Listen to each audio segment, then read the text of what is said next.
মহিলাদের হায়েজ নেফাস অবস্থায় বাচ্চা হওয়ার পরে যে রক্তস্রাব হয় আর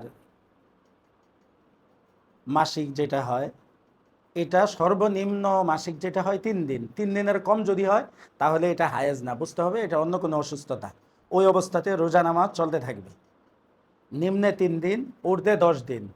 কারো যদি দেখা যায় বারবার মানে রক্ত লাগাতার চলতেছে, তো 10 দিনের পরে যেটা হবে ওইটা অসুস্থতা। তো এই 10 দিন হলো তার হায়েজের অবস্থা।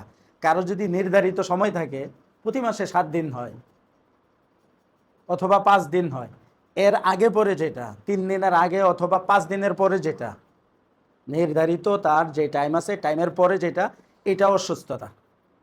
হায়েজ 5 দিন, তার যে আদত অভ্যাস আছে অথবা 7 দিন, সর্বোচ্চ 10 দিন, 10 দিনের বেশি হবে না।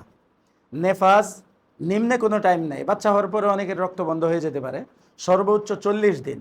40 দিনের পরেও যদি তার রক্ত বের হয় তাহলে এটা অসুস্থতা।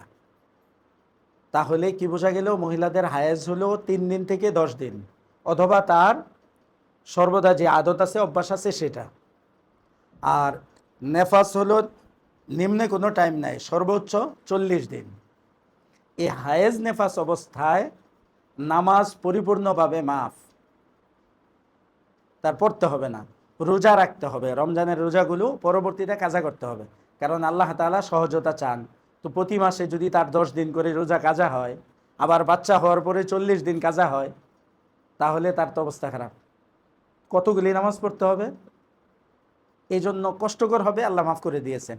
আর রোজা তো মাত্র রমজান মাসে সর্বোচ্চ 10টা রোজা কাজা হবে,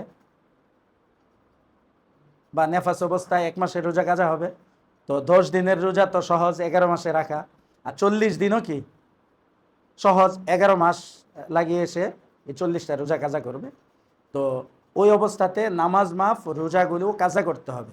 এখন মহিলারা করে কি, যে ওষুধ মানে এই অবস্থাতে ঔষধ খেয়ে নেফাস বা হায়েজ বন্ধ রাখে, তারপরে রোজা রাখে, তাহলে এই রোজা হবে কিনা? হ্যাঁ, ওষুধ খেয়ে যদি তার নেফাস বা হায়েজ বন্ধ রাখে তাহলে রোজা রাখে অবস্থায় হয়ে যাবে, তবে এটা শারীরিক ক্ষতিকর, এজন্য প্রয়োজন নাই, পরবর্তীতে রেখে দিবে।